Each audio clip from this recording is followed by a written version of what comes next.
Et bonsoir le chat, j'espère que vous allez bien. J'en profite pour vérifier que tout va bien, que ma cam fait le focus. Et elle voulait pas, elle était pas gentille. Que j'ai la capture qui fonctionne, etc. etc. Alors, vous avez vu, on s'est vachement amélioré par rapport à notre dernier live de vendredi dernier qui était pas annoncé du tout. Là, on l'a quand même annoncé 2-3 heures avant. Franchement, j'espère que vous notez l'effort. Vraiment, on fait gaffe à bien communiquer voilà, c'est quand même assez important. Donc ce soir, on est là pour revenir sur un événement qu'on a vécu ce week-end, samedi pour être précis, qui sont les Global Day of Code Retreat. On va vous expliquer ce que c'est.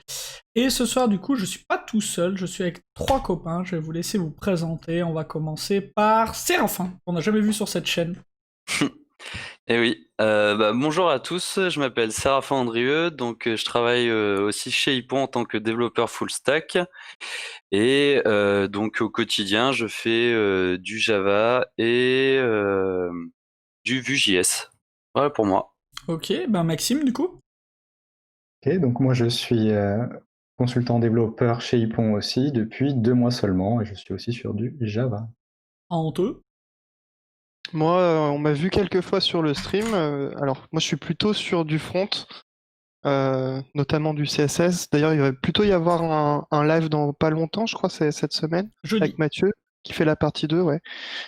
Et sinon, oui, je m'intéresse quand même un peu à de l'algorithmique, ça m'arrive.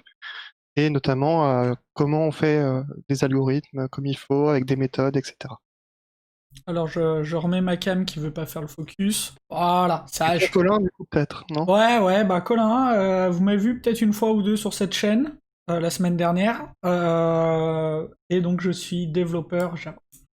Donc ce week-end, comme on se voit pas assez et tout, on se manquait dans la semaine, on s'est dit tiens on va faire un événement où on va être tous les quatre. En fait on était avec une vingtaine d'autres personnes. Ce week-end c'était le Global Day of Code Retreat, qui est un événement international. Et donc vous aviez des sessions organisées dans plein de villes, beaucoup moins que d'habitude cette année, puisqu'en fait il y a plein de groupes qui n'ont pas voulu organiser leurs sessions et pas les faire en remote. Ils se sont sûrement dit que en remote ça perdrait vachement de son intérêt.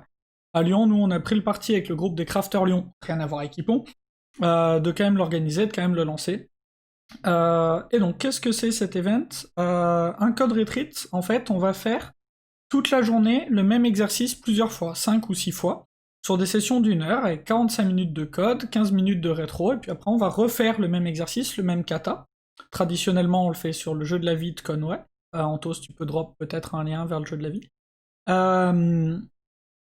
Et on va rajouter, enfin on va faire les différentes sessions avec des contraintes différentes. Donc on va se rajouter des contraintes et on va devoir travailler à contourner ces contraintes, trouver comment faire pour que ces contraintes n'en soient pas trop, nous permettre de continuer à travailler.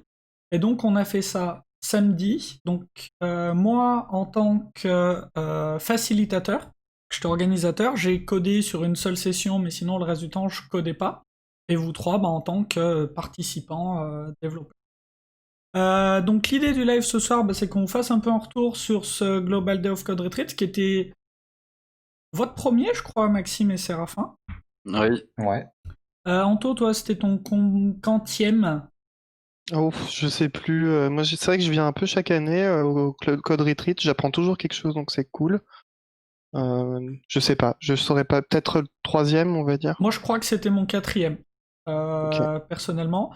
Et donc, Anoseda, ah, c'est ça un Code Retreat. Merci Anoseda, qui bien sûr était avec nous ce week-end, qui bien sûr a fait des sessions avec nous. Tu bluffes, bien sûr que tu sais ce que c'est. Donc, le but de cet événement, c'est d'apprendre, c'est de partager, c'est de s'amuser, c'est de passer un moment sympa. Et nous, avec les Crafters Lyon, on s'est dit, on va essayer de... Enfin, on pense que c'est faisable en remote, sans problème. On va essayer de faire ça, on va essayer d'animer tout ça. Et donc, ce que je vous propose sur ce Rex, c'est qu'on raconte un tout petit peu le déroulé de la journée, en reprenant comment ça s'est passé, les sessions, l'accueil, les contraintes, et en donnant un peu à chaque fois notre retour. Que quelqu'un a envie de commencer en expliquant un peu l'accueil, comment on s'est organisé, qu'est-ce que vous en avez pensé de la manière de se présenter, etc. Je peux Vas-y, commencer. vas-y. Donc qui s'est passé, c'est que les crafters donc ont mis un lien sur Discord donc ça nous a permis de rejoindre un serveur sur lequel on s'est tous connectés dans le entre guillemets le hall principal avec donc justement ces facilitateurs qui nous ont expliqué un peu le programme de la journée, comment ça allait se dérouler. Très clairement, nous on s'est connecté vers 8h30 avec un café. Hein. Vraiment, on buffait le café et on bouffait le petit-déj pour accueillir les gens petit à petit jusqu'à 9h05. Les derniers. Il y avait des gens qui avaient des croissants, des pains au chocolat. Voilà, donc nous on est au petit-déj. Hein. Et donc c'est à 9h, il me semble, où on a commencé à poser le café. Et donc à ce moment-là, on nous a expliqué le programme. Puis après, par facilitateur, il y avait donc une salle qui était ouverte dans laquelle on se dispatchait tous les uns les autres afin de permettre justement de se présenter au fur et à mesure. Donc chaque salle il devait avoir à peu près 5 à 7 participants. Ouais. Donc sur quelque chose comme ça, donc on se présentait rapidement et on disait ce qu'on attendait de cette journée-là. Et donc on l'a fait 3 fois afin justement de tomber sur d'autres personnes afin déjà de voir à peu près avec qui on allait passer la journée. Voilà, donc ça c'est une première idée qu'on a eue pour adapter au format remote, parce qu'on attendait une grosse vingtaine de personnes, on va dire. Donc déjà, nous, on a décidé d'être plus de facilitateurs que d'habitude, puisqu'on était 4 facilitateurs sur la journée pour 25 personnes, je pense, on devait être en tout. C'est ça. Ce qui est un peu plus qu'habituellement, mais on s'est dit que ce serait plus facile pour nous d'être 4 au lieu de 3. Et ensuite, normalement, on commence la journée par un tour de table où chacun va se présenter. Et on s'est dit, faire un tour de table avant en remote, ça va être long et fastidieux. Du coup est née cette idée de vous demander de vous présenter 3 fois, dans 3 salles différentes, avec 3 groupes différents. Donc je sais pas ce que vous en avez pensé de cette idée, de cette adaptation. Je crois pas qu'il y ait eu 25 personnes, nous dit Nolwenn. Ouais, c'est possible, Non, je il y a eu sais moins, plus ouais. le nombre. Peut-être un peu moins, je saurais pas dire. Pour ma part, je trouvais ça vraiment bien. Bon, à part sur la fin, en effet, on retombait des fois avec les mêmes personnes, mais c'est le jeu. Cependant, de manière très rapide, on a pu vraiment faire le tour et vraiment se concentrer sur les personnes de la salle. Donc je trouvais ça vraiment bien. Ok, Maxime, t'en as pensé quoi de ce format? Oui, il y avait un point que je trouvais rigolo déjà, tu vois, déjà dans la journée.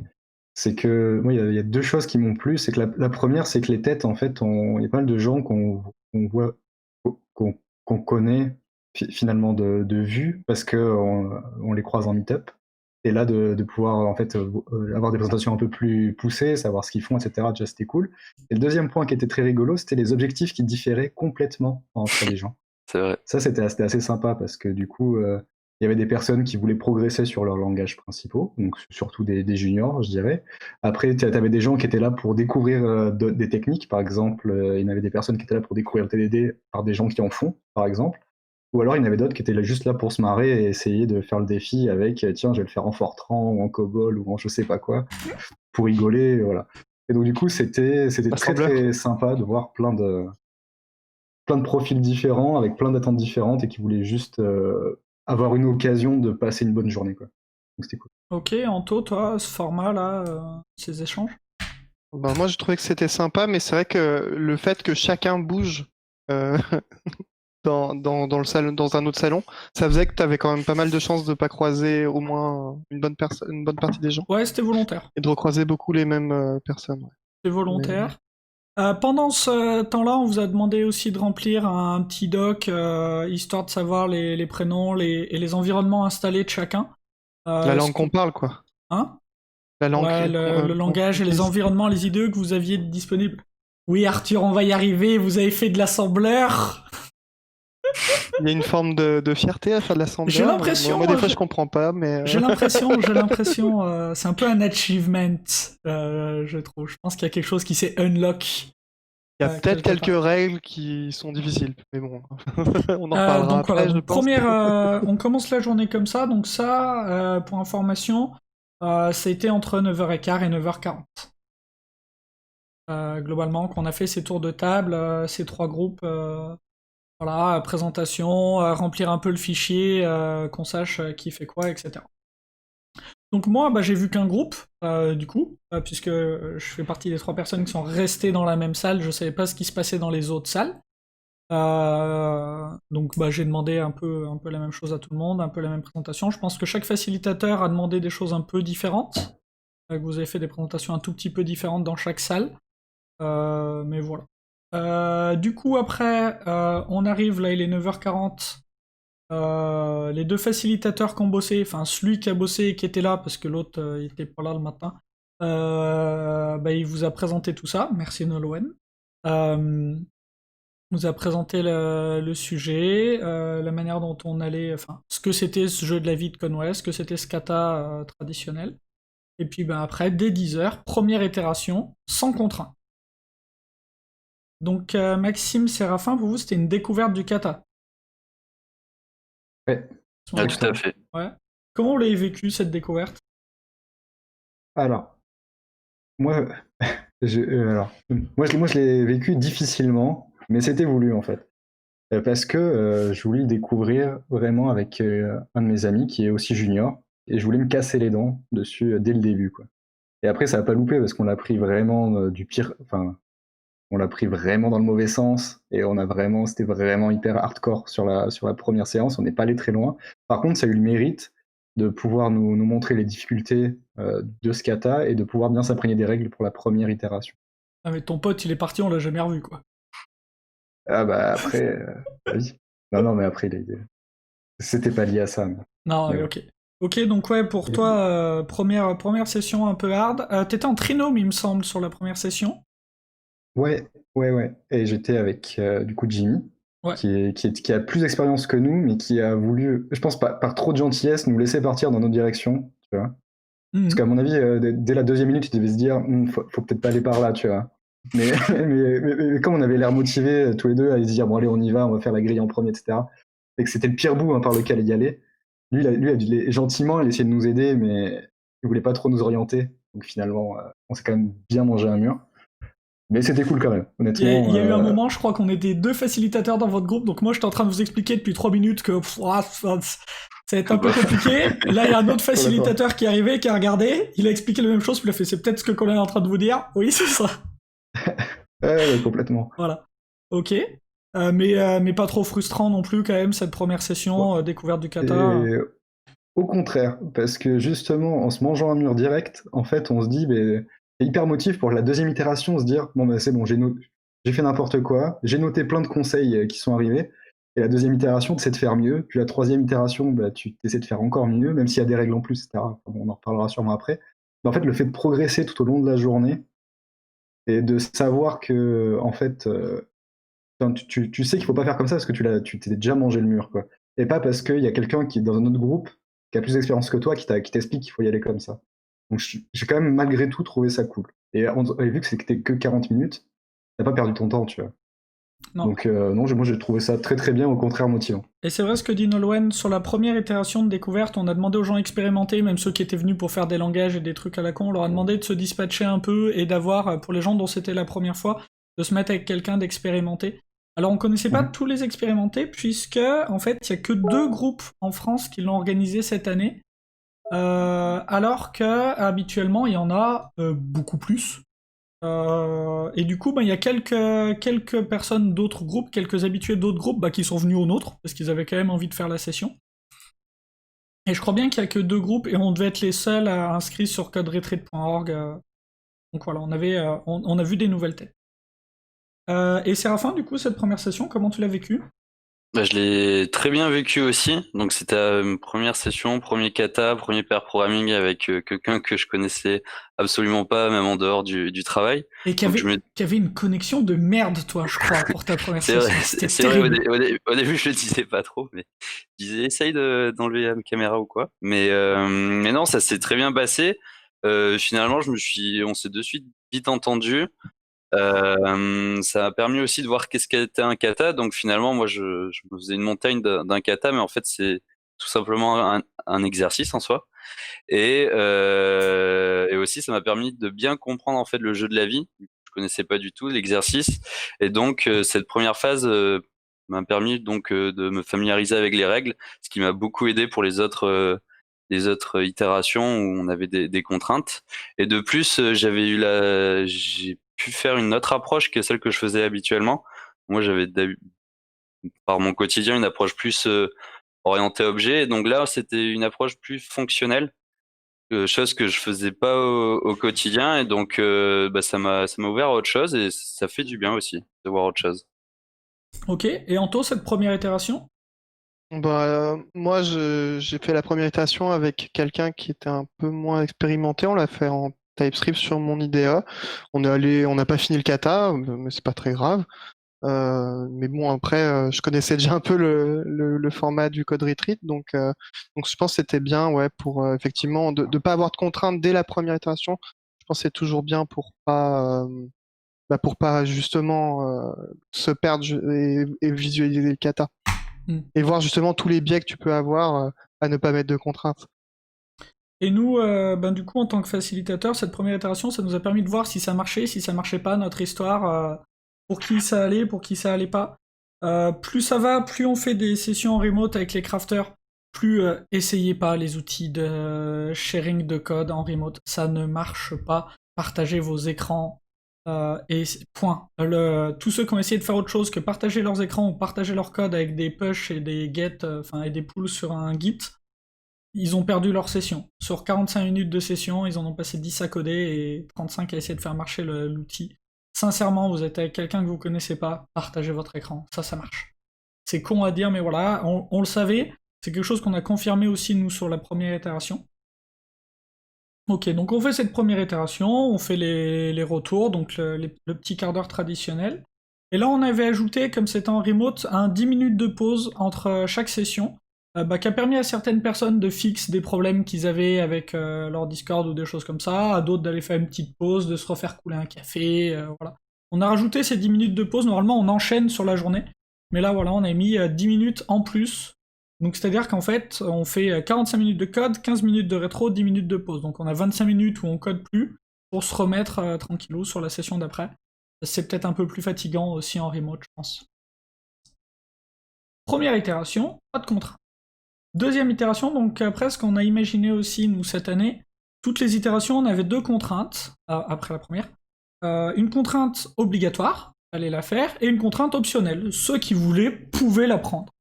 Et donc sur la première itération, donc la contrainte de base c'est des objets immuables, donc ça, il y a plein de gens pour qui c'était très naturel, qui travaillent comme ça de toute façon au quotidien en fonction des technologies, etc. Et on avait mis cette fois une contrainte qui était un peu un truc à pas faire, c'est que tous les noms doivent avoir une seule lettre. Donc les noms de méthodes, les noms de variables, les noms d'objets, les noms de... Une lettre. Et donc on a eu certains trucs rigolos. Donc je sais plus ce que vous avez fait. Anto, toi t'avais fait quoi? T'avais pris les 2 contraintes, je sais plus. Ouais, on avait pris les 2 contraintes avec Thomas. Il me semble que c'était avec Thomas, ouais. Ouais, et du coup, on l'avait fait même en plus avec un langage que ni l'un ni l'autre connaissait, mais on est quand même arrivé à... Au final, la contrainte de la lettre n'était pas tant une contrainte pour nous, parce qu'au final, on est parti de la cellule, et elle devait être vivante ou morte, donc live or dead. Et A, D, C, ça se passait bien, C majuscule, ça marchait, parce qu'on comprenait avec la notion de classe, etc. Par contre, si t'avais pas de notion d'objet, je pense que c'était un peu plus chiant. Donc au final, c'était pas trop ça la contrainte. Au final, c'était plus des contraintes propres à Rust, et au final, il connaissait plutôt bien les quelques pièges dans lesquels on pouvait rentrer. T'étais Parce qu'en fait, avec Sébastien, non, pas avec Thomas. Si? Non, j'étais avec Thomas qui Ok. connaissait pas, qui connaissait donc un peu, mais qui avait un setup et qui voulait en faire. Et en fait, ce qui s'est passé, c'est qu'il connaissait quand même un des trucs assez marrants, comme quoi, si jamais t'as un paramètre qui passe dans Rust, et ben tu as, comment dire, il est mangé. Je sais pas comment dire, c'est un peu compliqué à expliquer comme principe, c'est un truc qui n'existe pas trop dans les autres langages. Et en gros, c'est comme s'il était détruit à la fin de son exécution. Ce qui fait que si tu te retournes toi-même, en fait, tu peux pas parce que t'es détruit. Et enfin, c'est particulier comme concept, mais. Et donc petite session avec 3 contraintes pour toi, immutabilité, variable et une lettre, et langage que personne connaît. C'est ça. globalement. Mais du coup, au final, ça s'est bien passé parce que, mine de rien, on connaît, Thomas et moi, on avait déjà fait des katas avant et on connaît les principes d'immutabilité très bien et la seule contrainte qui aurait pu nous embêter, finalement, nous a pas embêté. Donc, on a pu s'amuser avec Rust, quoi. Ok, cool. Toi, Séraphin, cette deuxième session, tu l'as vécu comment? Mais genre, je l'ai bien vécu. Il me semble que j'étais avec toi, Maxime, non, pour cette deuxième session. On n'était pas sur un trinôme Si, avec Colin. avec Colin aussi. Bien sûr. Donc nous, ce qu'on avait fait, c'est on n'avait pas pris la variable, La contrainte une lettre. Ouais. la contrainte une lettre. Cependant, cette première contrainte était intéressante parce que ça nous a permis aussi de voir un peu différents moyens d'instancier des objets en statique et donc de travailler vraiment plus là-dessus au moment de la construction des objets. Chose que je fais pas tout le temps et donc ça permet aussi de voir de nouvelles choses. C'était vraiment bien Non, passé. non, Nolwenn, tu es une mauvaise langue. Je n'ai pas dicté chaque lettre du code. Presque toutes. C'est faux. Mais pas... C'est Maxime qui codait d'ailleurs. Oui. Du coup, comme il y a Colin, il y avait très peu de bienveillance. Hein. Non, mais il disait pas les lettres, il disait juste les mots. Je vous méprise. Je vous méprise, qu'on soit bien d'accord. Je vous ai laissé Par contre, vachement ouais. le temps et tout. Ouais, je reviens sur ce que disait juste Séraphin sur quand tu vois les Static Factory, c'est un truc que je connaissais pas. Et j'ai pu briller toute la journée grâce à ça, c'est incroyable. Après, derrière, t'as fait, ah les gars, on va quand même pas passer un connaissais state pas dans ça le constructeur. Non, mais c'était hyper cool. Par contre, ouais, j'ai toujours pris une seule contrainte pour être sûr de bien la comprendre plutôt que de m'éparpiller sur les deux contraintes et en choper la moitié des deux. Quoi. Ouais, et puis surtout que là, c'était les contraintes du matin. Quand vous avez mis le matin, on était gentils sur les premières contraintes. Après, on est parti en live, vous allez voir. Effectivement, Nolwenn qui nous dit Effective Java for the win, puisque il me semble que c'est le premier chapitre de Effective Java, les static factory et tous les apports que ça peut avoir. Et dans des cas comme ça, donc là en fait sur cette session on a parlé de static factory, on a parlé d'API Fluent, on a parlé bien sûr d'immutabilité, on a parlé de Yadni, You ain't gonna need it, je crois que 22 fois je vous ai dit non et pour l'instant on n'a pas besoin de construire une cellule morte. Parce que Yadni, il n'y a rien qui me le demande pour le moment. Je sais faire une cellule vivante, ensuite je sais faire passer une cellule de vivante à morte en lui faisant faire une génération et en lui disant combien de voisins vivants elle avait. Donc, je sais avoir une cellule morte, j'ai pas besoin de construire une cellule morte pour l'instant, je n'en ai pas besoin, etc., etc. Donc on avançait comme ça. Et au final, on a fait toutes les règles des cellules. On n'a pas fait la grille du tout, parce je pense qu'on a pris le temps. Je pense qu'on n'est pas allé trop vite, justement, volontairement, sur cette session. Mais voilà, on a codé absolument toutes les règles des cellules de mémoire. Ça devait marcher. Ouais, ça marchait bien. Moi aussi, au final, et on avait à peine on n'avait pas le temps pour commencer la grille. C'est ça, il devait rester 5 minutes ou 7 minutes, et donc on a plutôt fait de la revue, des trucs comme ça. Donc, est-ce qu'on a d'autres choses à dire sur cette session? Non. Si, c'était bien, comme tu disais, t'es passé un peu vite sur l'aspect de 15 minutes rétro, 10 minutes de pause. Franchement, ça rendait bien fluide l'ensemble et c'est bien de le faire en fait, ce temps-là. Et c'est plutôt bien. Ouais, je pense que c'est une bonne chose. Nolwenn, la grille, c'est bien rouleau à coder. Ah, ça dépend par quel bout tu l'attrapes. Je me rappelle quand, justement, à la mort de John Conway, j'avais fait le kata sur ma chaîne Twitch perso, que je découvrais à ce moment-là, aussi bizarre que ça puisse paraître, je l'avais jamais codé avant.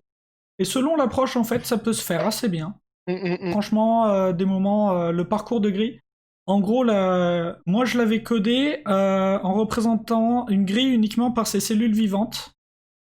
Et donc le seul truc qui était un peu pénible, c'était de trouver les bornes de ma grille, mais je représentais pas de grille en fait, j'avais juste une collection de cellules vivantes.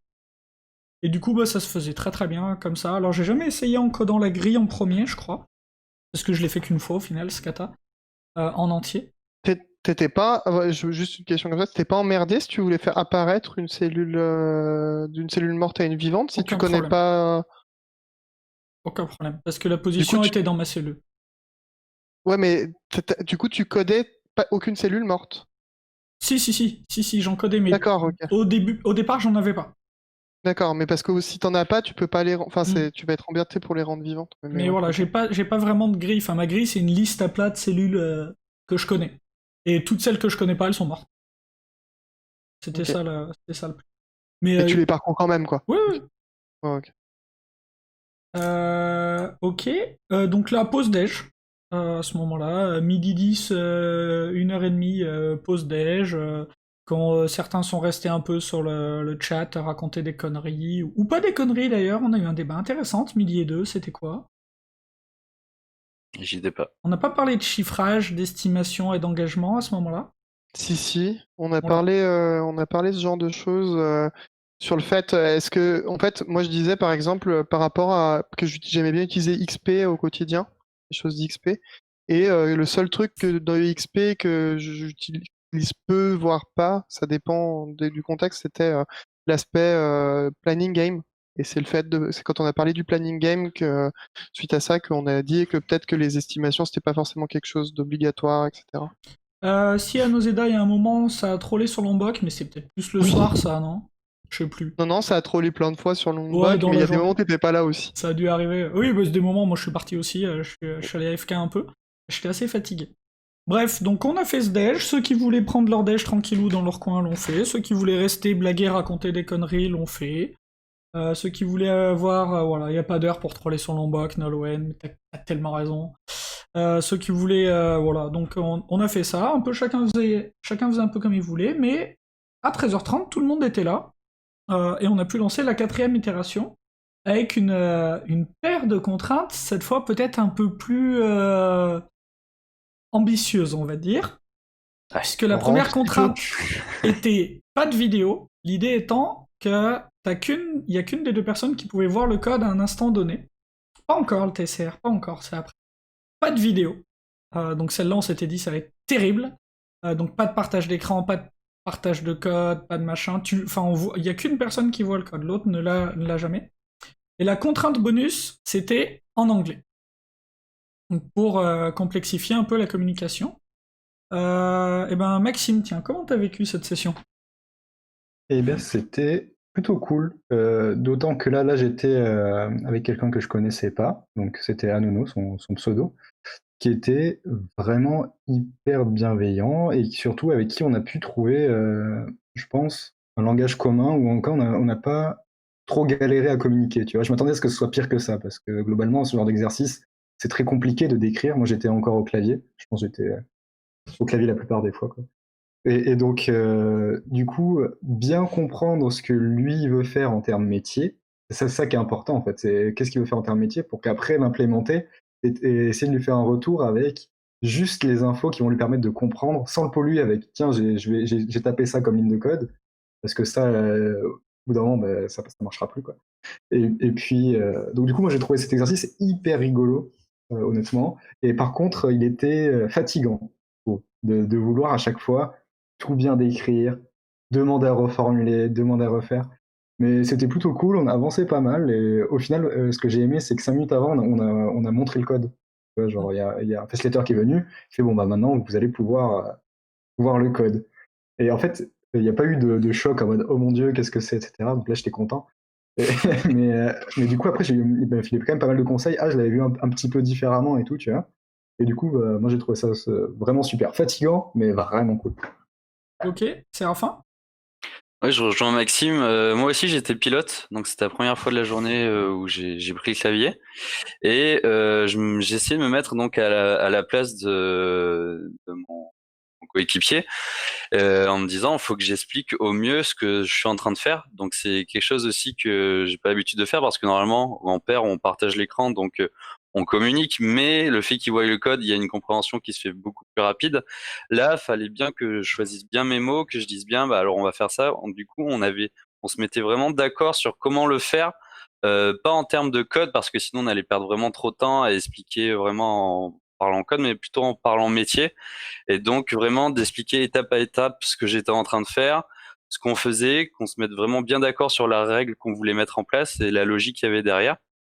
Et donc ça, bah, c'était intéressant parce que à la fin, bah, pareil que Maxime, bah, il s'est dit bah ouais, je m'attendais à quelque chose comme ça parce que on avait vraiment tout balisé ensemble. Par contre, en effet, on perdait beaucoup plus de temps qu'un pair programming habituel parce que je voulais absolument m'assurer que ce que j'écrive, il est vraiment dans la tête et qu'on soit vraiment d'accord sur ce que je fais et vraiment pas partir dans mon coin parce que je me suis dit, dès le moment où j'écris quelque chose que je n'ai pas expliqué, où on n'est pas d'accord, il va avoir une zone de flou dont il n'aura pas justement la visibilité là-dessus. Et t'as ressenti la perte d'énergie dont parlait Maxime, le fait que ça bouffe beaucoup plus d'énergie ou pas trop? Parce que t'as parlé de temps, mais est-ce que vraiment ça t'a pompé ton énergie, quoi? Alors, énergie, non, je pense que non, c'était en effet peut-être plus de temps. Ok. Pour moi, j'ai ressenti plus une perte de temps par rapport à un pair programming normal, mais énergie, peut-être sur du plus long terme, oui, mais là, sur les 40 minutes, ça allait. Ouais, ça t'a pas bouffé en 2 secondes, quoi. Ok. Non. Et toi, Anto, du coup, cette session-là? Alors moi, c'est marrant parce que moi, je me suis mis dans une salle tout seul, le temps que quelqu'un me rejoigne, et la personne qui m'a rejoint, c'est Jean-Charles. Alors il faut savoir que Jean-Charles, je le mentor en dehors du boulot. Du coup, c'est pas très, enfin, on travaille déjà souvent ensemble en fait. C'est un peu compliqué. Enfin, ça aurait été un peu simple au final l'exercice euh, juste par l'écran non visible. Du coup, ce qu'on a fait, c'est que moi, j'ai volontairement pris la contrainte anglais parce que je me suis dit sinon, ça serait assez drôle. Et on l'a fait avec la contrainte anglais et mine de rien, ça s'est bien passé quand même. C'est-à-dire que moi, j'étais là pour le coup, on l'a fait en TypeScript et j'étais driver et lui observer. Et pour le coup, je faisais un gros feedback systématiquement sur ce que je faisais dans le code. Donc au final, quand on a partagé l'écran, pareil, il n'y a pas eu de surprise quoi. Il y a eu vraiment aucune surprise. C'était assez marrant. Et après, nous, en facilitateur, au début, on s'est dit, ouais, on va arriver dans les groupes. Il y aura rien, parce que nous, en fait, on passait notre journée à passer de groupe en groupe. C'est ça qu'il faut se dire.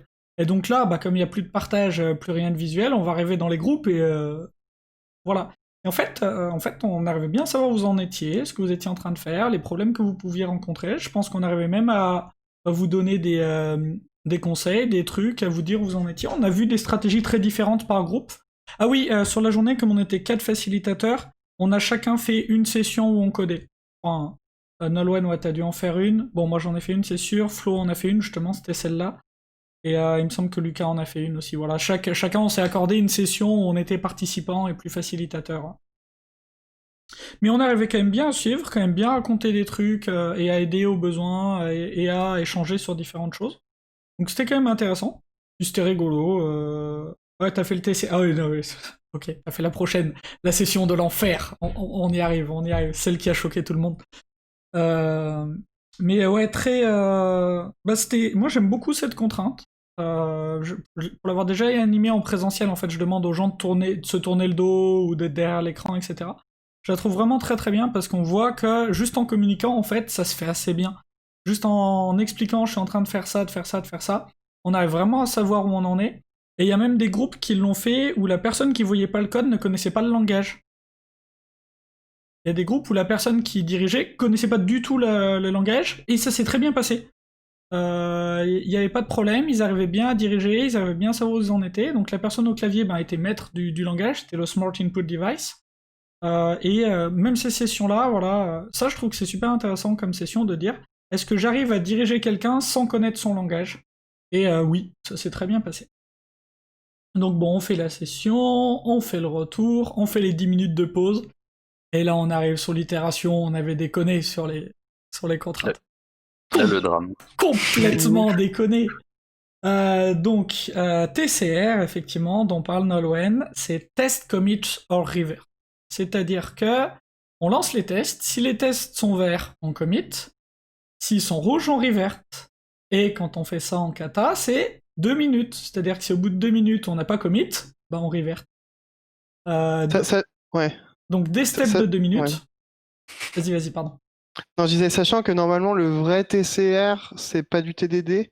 Et nous, on a fait du TDD en s'inspirant du TCR. Ce qui est, du coup, en gros, normalement, le vrai TCR, c'est que tu fais ton test, ton implème, et si c'est rouge, t'annules. Alors que là, c'est ton test, il est au rouge, t'implèmes, il doit être au vert, et si tu l'as pas fait en 2 minutes, eh ben, tu annules. Voilà, c'est ça la différence en gros entre du vrai TCR Et tu perds ton code. Tu Voilà. délètes, tu perds, Dans les et deux cas. pas de chance. Alors, bah du coup, Anto, t'as vécu comment cette session, toi? Ben moi sur TCR au final j'étais avec Gauthier Oui, je me rappelle. et on n'a rien arrivé. En fait, la première itération c'est une blague. On a fait un test qui avait rien à voir avec le kata, juste histoire d'avoir un setup de test. Et du coup, grâce à ça, en fait, bon, on connaissait déjà un peu le principe, tu vois. Et grâce à ça, du coup, on n'a pas revert notre premier truc, mais on avait déjà tout prêt pour pouvoir refacto. Et du coup, la deuxième itération, c'était refacto. Donc là, ça passait toujours. Et du coup, on a joué avec un peu les règles, hein, mine de rien. Et finalement, ouais, on a fait tout le kata sans avoir trop de soucis. Et on a pris la deuxième Voilà, contrainte. ouais, j'en ai pas parlé. Vas-y, quelle était cette deuxième contrainte? Alors moi, la deuxième contrainte, c'est celle qui m'intéresse le plus au final, et je trouvais ça effectivement un peu dommage qu'elle tombe sur cet exercice parce que je trouve qu'elle est énormément riche en enseignement. Et en fait, la deuxième contrainte, c'était pas de contrôle de flow. Donc pas de contrôle de flow, ça veut dire pas de if, else, pas de switch, pas de for, pas de while, enfin tout ce qui gère du contrôle de flow, et pas non plus de pattern matching, parce qu'il y a des gens qui peuvent tricher aussi avec ça encore. Donc au final, ça laisse plus beaucoup d'outils pour pouvoir faire des transformations. On va se retrouver avec pas mal de choses qui viennent des API fonctionnelles, etc. par exemple. Et du coup, ça donne, enfin, ça permet vraiment de réfléchir au code d'une autre manière. Et moi, j'aime beaucoup. Mais pour le coup, dans ce kata, il y a pas mal de règles qu'on peut présenter facilement avec des if justement, notamment si on se concentre sur la cellule avec les voisins. Et nous, en fait, on a trouvé un moyen d'écrire nos if d'une certaine manière qui fasse qu'on puisse faire comment dire, un filter et un find first. Et grâce à ça, on virait tout le contrôle de flow et on était capable de représenter nos règles avec une map. Et du coup, on n'avait même pas besoin non plus de pattern matching. Par contre, ouais, c'est un peu, faut pas forcément faire ça dans la vraie vie, C'était c'est rigolo. pas forcément bien. Et Et c'est rigolo. ce que t'as pas dit, du coup, c'est que donc cette paire de règles qui était la paire. En fait, on savait pas si on arriverait à faire 5 sessions. On pensait qu'il y en aurait peut-être que 4 avec le retard, etc. On savait pas si on tiendrait les timings. Et donc, on s'est dit, bon, on va mettre celle-là, ce sera peut-être la dernière session de la journée, potentiellement. Et donc là-dessus, sur cette paire de règles de l'enfer, tu te mets avec Gauthier, qui est développeur Haskell. Toi, t'es développeur TypeScript. On l'a fait en Java, hein. Du coup, vous avez codé en Java. Logique. Non, mais il voulait pas coder en Haskell, et il voulait pas coder en Scala. Vous me fatiguez. Alors, il restait Java. Vous me fatiguez. Et, Oui, c'est et- Gauthier qui codait, c'est ça. et c'est Gauthier qui codait, ouais. Moi, je voulais que ça soit Gauthier qui code, ouais. Voilà. Enfin, on a choisi ça au final, quand même. Donc recontrainte off langage. Alors vous en faites tous les deux un peu du Java, mais c'est pas votre langage du quotidien. Vous êtes. Bon, au final, ça va, quoi. C'est pas un langage que je connais si peu que ça, au Oui, final. mais voilà, à la fin en sortie, vous m'avez demandé telle API, c'était quoi déjà, voilà. C'est des Ouais, mais subtilités du fin fond de l'API du machin. ouais, c'est ça. En plus, c'est des subtilités de Java, mais qui vont loin en plus, hein. Ouais, ouais. C'est quoi, de la navigation qui aurait même pas forcément été utile au final. Navigable map. Ouais. Voilà, donc là, bon bah session, les règles de l'enfer, quoi. Séraphin, la session de l'enfer, comment ça s'est passé? Ouais, c'était un peu l'enfer. J'avais des moments de rush. Bah, moi, j'étais en trinôme parce que de base, je devais être avec Ali, donc il devait s'absenter au milieu. Donc j'étais aussi avec Nolwenn, justement. C'était avec Noël qu'on a transpiré un peu. Et donc j'étais pilote et on a pris comme Anthony les deux règles. Et bah, au début, ça faisait vraiment mal hein, parce que je faisais énormément de reset hard. Puis après, avec Nolwenn, on a commencé à mettre en place des stratégies justement sur le fait de réfléchir à comment quel test nous devions faire. Et sur ce test-là, comment on allait réussir justement à le faire passer au vert. Donc on avait vraiment une phase de 2 minutes où on réfléchissait à ça, à comment on allait tester. Et une fois que donc on avait ces 2 minutes-là, alors on faisait le code qui allait bien, et on faisait notre test et après on faisait en sorte qu'il passe au vert en 2 minutes. Comme ça me permettait de plus cadrer en fait ces 2 minutes-là parce que ça allait vraiment vite et des fois on commençait à discuter et on disait mais non mais bah, c'est bon là le chrono il vient de sonner. Elles sont bizarres t'es ces obligé minutes, de hein. t'oublier. Elles sont, Ah bah ça va très très vite hein. elles sont 2 bizarres ces minutes, minutes quand on fait du TCR comme ça, hein. C'est des minutes de l'arnaque, hein. c'est un peu C'est fou. un peu. Et par contre, je rejoins Anthony sur le fait que la contrainte bonus, je la trouvais très intéressante et dommage qu'elle soit en bonus. Parce que nous, ce qu'on a mis en place avec Nolwenn, c'est donc finalement des maps vraiment associées à une cellule vivante et une cellule morte. Et donc, c'est quelque chose que j'aurais pas pensé de base. C'est Noël qui a suggéré cette solution. Et je trouvais que c'était une solution très, très propre. Et donc, bon, très utile aussi. Donc, je vais essayer de mettre en place plus souvent ça, les maps, plutôt que des if-else. Mais très clairement, hein, puis c'est après, c'est Fabien, je crois, dans le retour qui disait, en fin de journée, qui disait cette contrainte est incroyable, refaites le kata avec juste cette contrainte-là. Cette contrainte est vraiment trop bien. Nous, Anto, une fois, on s'amusait à faire Gilded Rose avec cette contrainte, et c'est trop bien. Ou alors sur Gilded Rose, c'est plus pour la blague. Hein. Mais il y a des trucs où c'est très bien, mais il y a des trucs où faut pas le faire. Oui, mais c'est bien de savoir que ça existe. Ouais. Moi, Mais disons que par exemple, il y a un truc, alors ça existe pas trop j'espère que ça existera bientôt dans les langages comme Java, etc. Mais par exemple, il y a des choses qui sont intéressantes à faire par exemple en pattern matching plutôt qu'avec ce système de map là. Et c'est dommage qu'on n'ait pas trop accès à ça en Java et ni en TypeScript pour le coup. Bah, Mais Java, toutes les évolutions de Java sont pour aller faire du pattern matching, mais c'est petit évol par petit évol à chaque version. Donc il y a Anoseda qui nous dit, si je ne me trompe pas, toute fonction sans effet de bord est Ouais. convertible en un lookup dans une map. Ouais, à peu près. Hein. Et Nolwenn qui dit, bah oui, maintenant quand on a map, get or default, c'est pas mal. Sur les trucs Ouais. comme ça, il y a des triches aussi avec le collector grouping by en Java, donc qui permet, je sais pas si vous connaissez, c'est très très bien. J'utilise beaucoup en vrai, qui permet de faire une map avec la clé qui est la fonction qu'on a passée dans le grouping by et la valeur c'est une liste de nos objets en entrée. Parce qu'en fait c'est un pattern matching déguisé, hein, puisque derrière bah, t'as tes trucs et tu peux refaire tes actions sur tes objets regroupés. Ouais, mais c'est un pattern matching sur un des types de choses que Oui, tu bien peux faire sûr. en pattern matching parce que pattern matching c'est abusé en fait. Non, mais voilà, donc c'est les tools qui peuvent être super pratiques. Un petit grouping by into, je le restream et je refais des trucs dessus. On peut s'amuser. Ok, Maxime, toi, cette session de l'enfer.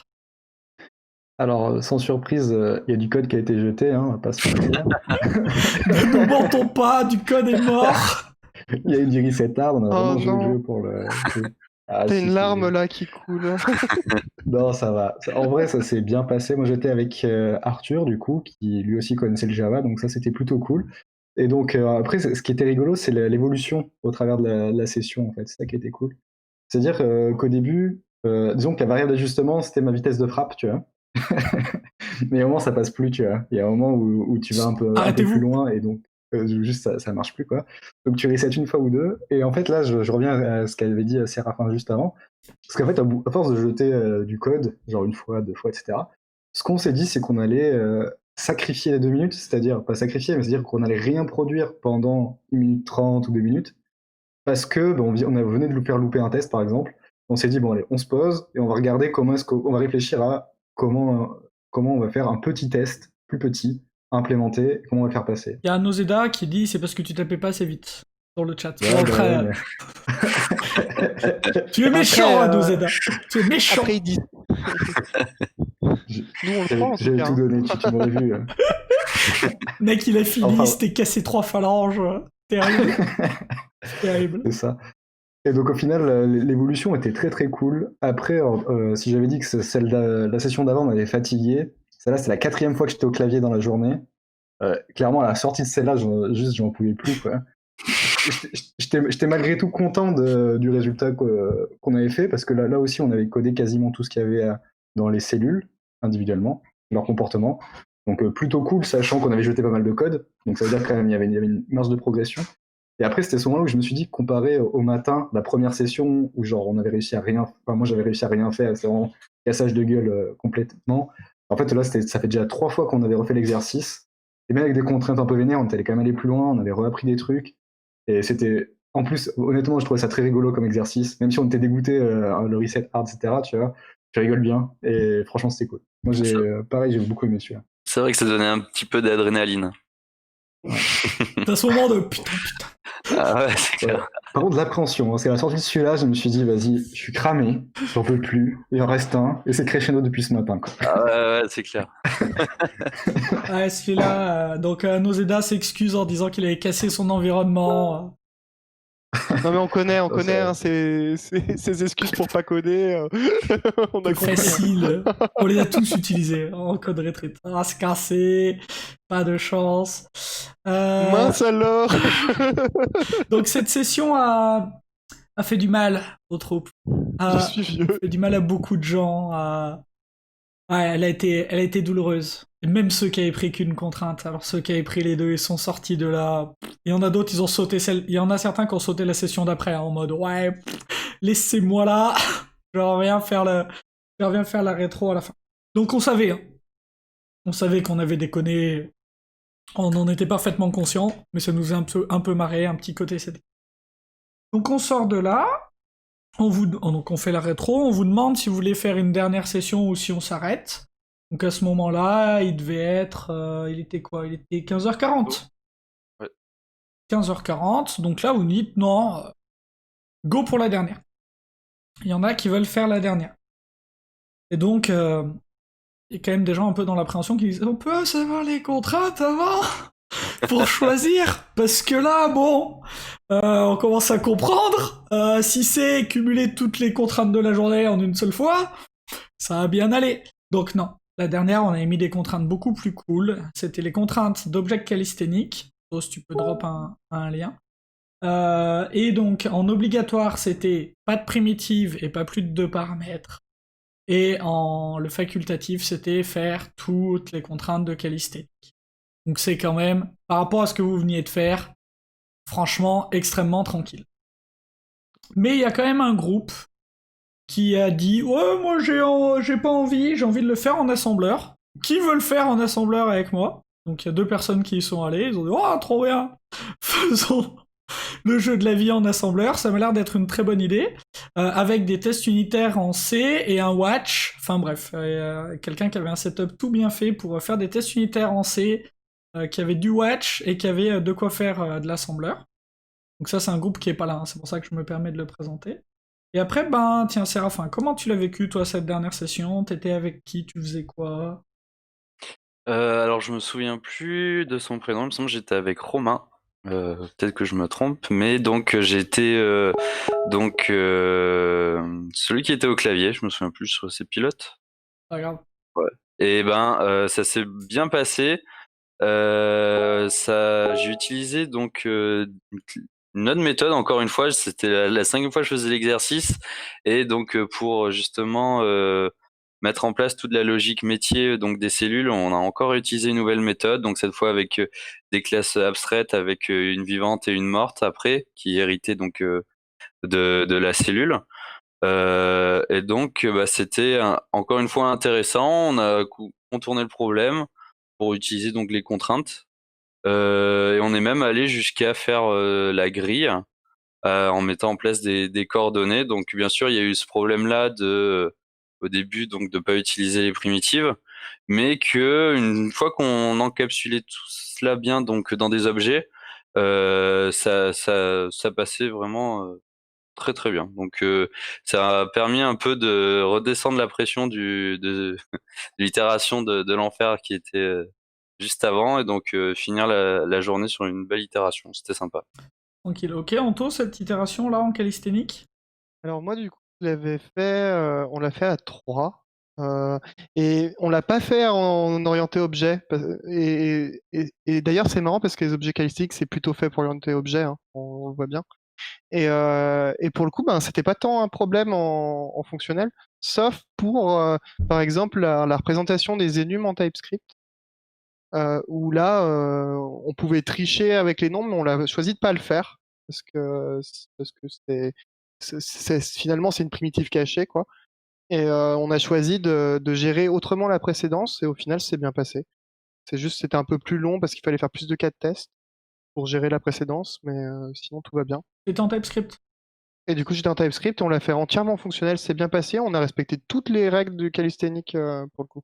Donc la contrainte bonus, je sais pas si, vu que j'étais en train de chercher Ouais, le c'est ça. lien, c'était du vrai calisthenics pour le coup. Ouais, c'est ça. C'est ça, donc on a fini la journée quand même un peu plus tranquille. Et du coup, Maxime, toi, cette dernière session?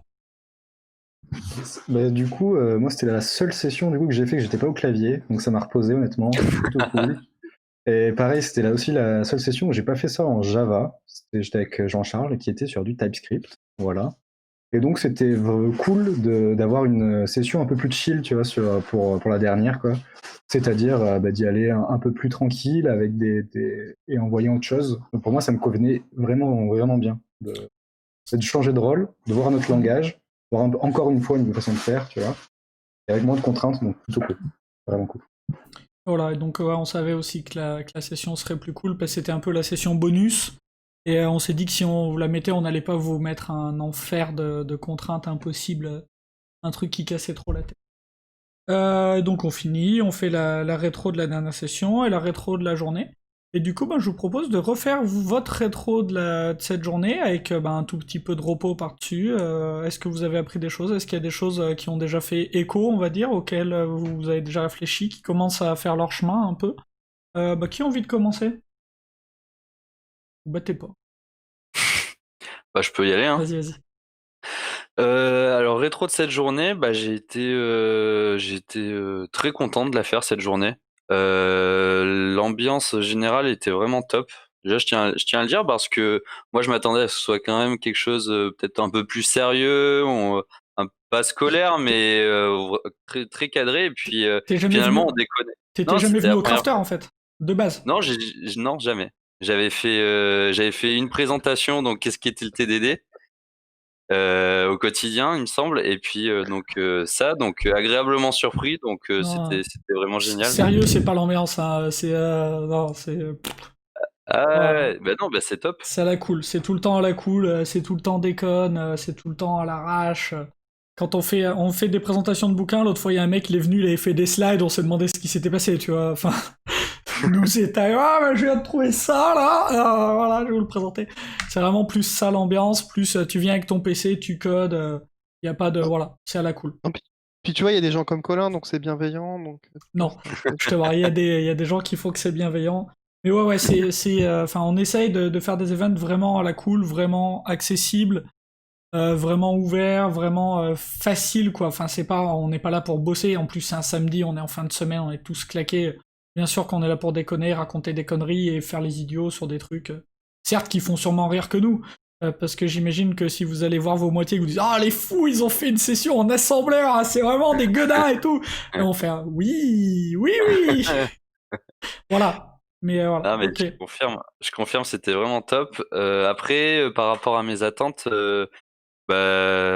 sont avérées vraies parce que mes attentes c'était de base c'était m'améliorer au TDD et donc là le fait justement de faire du pair avec quelqu'un sur d'autres exercices sur autre chose ça force un peu plus, on sort un peu de ce que je fais quotidiennement, donc c'était cool et ça m'a aussi donc je l'ai dit à 2-3 itérations, permis de voir aussi d'autres façons de développer d'autres solutions possibles par rapport à certains problèmes grâce aux contraintes. Donc les contraintes, c'est quelque chose que il y en a certaines, il y en a trois ou quatre que justement je me suis dit je vais essayer de me forcer à les mettre en place donc au quotidien.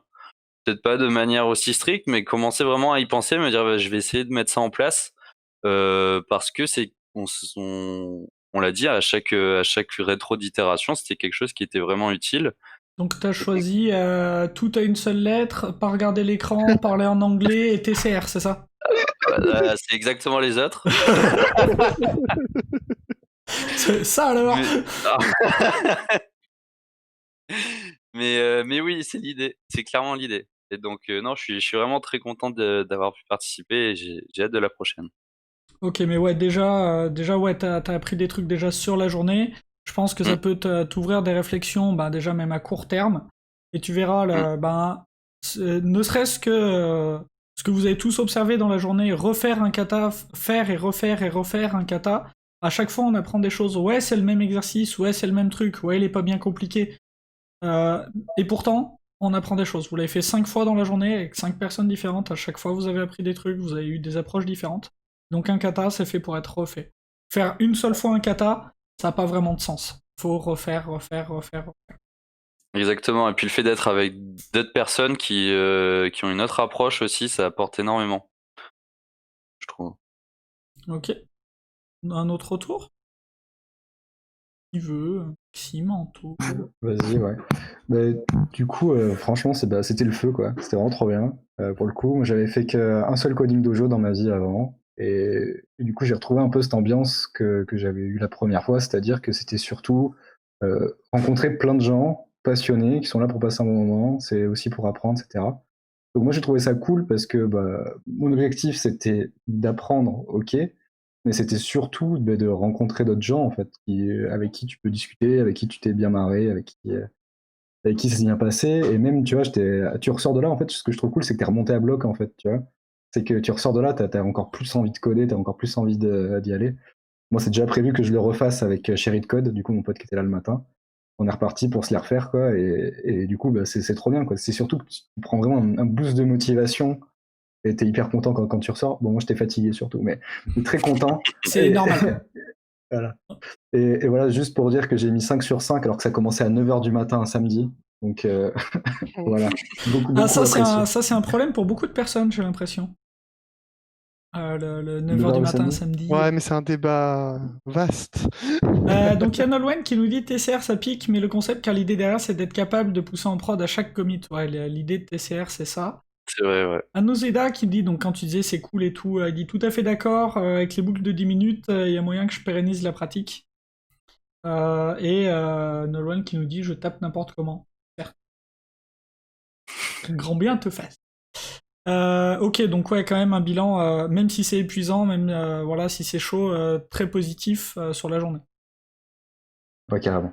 Et rien de méchant pour Chéri de Code, juste une bricole, rien de. Il lui est pas arrivé une vraie tuile sur la journée, c'est bon. Non, ça a l'air d'aller. Bon, cool. Ça rassure. Parce qu'on déconne, mais voilà. Ok. Anto? Ouais, du coup, moi, il y a eu une remarque qui a été faite durant la session que j'ai trouvée assez intéressante. Quelqu'un qui disait qu'il a passé plusieurs années dans une boîte sur le même genre de métier, à faire potentiellement de la TMA ou des trucs comme ça. Et il a dit qu'au final, en une journée, il avait sans doute appris beaucoup plus que en je sais pas combien d'années à faire de la TMA dans un projet.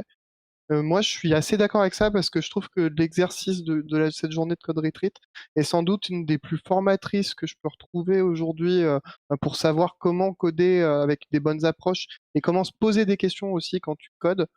Et pour moi, c'est un des exercices les plus efficaces qui existent. Après, c'est mon avis. Et c'est pour ça que moi, chaque année, j'aime bien retourner faire des code retreat. Donc voilà, je résume un peu court, mais Et puis on fait c'est de mon très belles ressenti. rencontres, ouais. Et les facilitateurs à Noseda, c'est ça. On rencontre de Enfin, très ça belles, dépend, pas tous. Hein. on rencontre Pas de tous les très belles jours. personnes et les facilitateurs. Globalement, c'est le plan. J'ai raté le début, c'était quand cette journée Je pensais pas à toi, mais moi je pense à toi tout le temps, à Noseda. Le Global Day of Code Retreat, c'était ce week-end, donc soit vendredi, soit samedi, selon les sessions, et donc nous on a fait ça samedi. Oh merde. Oh merde. J'espère que t'as une porte blindée chez toi à Noseda. Hein. Parce que le Covid n'arrête pas certaines personnes. Tout va bien, tout est sous contrôle. Ah pardon, autant pour moi. Désolé madame Noseda. Je suis navré. Ok. Et ben moi j'ai bien aimé. Je suis très content. C'est ce qu'on se disait à la fin entre facilitateurs. On est très content de l'avoir organisé quand même en remote. Parce que ça s'est très très bien passé. Mieux que tout ce qu'on pouvait espérer. On a tenu l'heure à la minute près. Ce qui n'arrive jamais sur un code retreat. Peut-être mieux que sur place. On était nickel tout le temps. Ah, c'est vrai, ça, ouais. Et pas de débordement, tout nickel à chaque fois. Tout des super bons retours de tout le monde. Quelques petits soucis techniques dans l'après-midi parce qu'en fait Discord avait des soucis, mais globalement on a quand même réussi et il y a trois personnes qui ont été vraiment emmerdées et où il y a une session où ils ont pas trop pu faire ce qu'ils voulaient, mais bon, ça leur a permis de se poser, etc. Les petites pauses de 10 minutes entre les séances, ouais, ça a conservé surtout en remote. Donc non, un remote, ça se fait vraiment très très bien. Nous, en tant que facilitateur, j'ai trouvé ça vraiment simple à faciliter. Nolwenn, je sais pas si t'es encore dans le coin pour donner ton retour en tant que facilitateur, mais nous, franchement, pas de problème. Franchement, plus facile à organiser qu'une session en physique où il faut trouver une salle avec de l'internet, s'occuper d'avoir un petit déj, vérifier, s'organiser à peu près pour le midi pour que tout le monde revienne à peu près à l'heure. Gérer, c'est plus difficile de récupérer les gens entre chaque session. Là, c'était très simple de vous récupérer, c'est pour ça qu'on était à l'heure en fait, parce que les gens s'arrêtent de coder, alors quand t'es sur la salle, ça continue, tu vois, on est en train de parler, mais on a quand même deux qui vont continuer. Là, de toute façon, vous avez tous trimballé dans le hall, pas le choix, voilà, donc non, ça se passait très bien. Donc Nolwenn qui nous dit j'ai bien aimé cette journée, c'est bien de tourner entre les binômes pour voir leur avancement. Ouais, donc nous on tournait, on voyait les idées de chacun, très intéressant. Donc pour moi très très bonne journée, formateur aussi. Euh, à la fin de la journée, Flo nous a demandé si on préférait être en facilitateur ou en participant. Honnêtement, j'en sais rien, j'aime beaucoup les deux. Donc je ne saurais pas dire, j'ai apprécié les deux expériences très différentes. J'ai bien aimé les deux. Sachant qu'on a quand même escroqué, on s'est tous débrouillés pour faire une session où on codait, hein. Ouais, voilà, passer de temps en temps proposer des pistes qu'on a piqué à un autre groupe souvent, hein, parce qu'il faut pas croire, pas plus doué, hein. Et voilà. Ou bien juste poser une question naïve pour que les gens s'arrêtent et puis partir. Ah, Et faire le reset hard. j'aurais pas commencé par la grid. Et puis tu t'en vas. Tu vois, des choses comme ça. Des. Ah tiens, j'aurais pas fait ça. Et puis voilà. Non, on n'a pas fait ça, on n'est pas des mecs comme ça, on est des gens sympas. Ça aurait pu être une contrainte easter egg, du coup. Mais voilà, on n'a pas fait ça. Kebab contrainte, pardon. C'était très cool. Si vous avez jamais participé à un code retreat, je vous le conseille. Ouais, des questions naïves, j'aurais pas fait ça. Ouais, c'est pas une question, c'est ah tiens, vous avez fait ça en mode question. Ah tiens. Ouais. Ouais, bonne remarque, Olos. Mais voilà, si vous avez jamais participé, participez. Si vous en avez jamais fait, organisez-en. C'est très simple à organiser, c'est très simple à animer. C'est très simple à faire, c'est extrêmement formateur, plus que beaucoup de formations que vous pouvez faire dans la journée. Trouvez un groupe qui organise ça si vous ne sentez pas de le faire. Allez chercher un facilitateur externe si vous ne sentez pas de le faire. Il y en a, on peut le faire. Faites-le, kiffez, faites des katas sous contrainte, c'est vraiment trop bien, c'est vraiment trop formateur. Répétez les katas, dites pas mais celui-là je l'ai déjà fait, je veux pas le refaire. Non, refaites-le.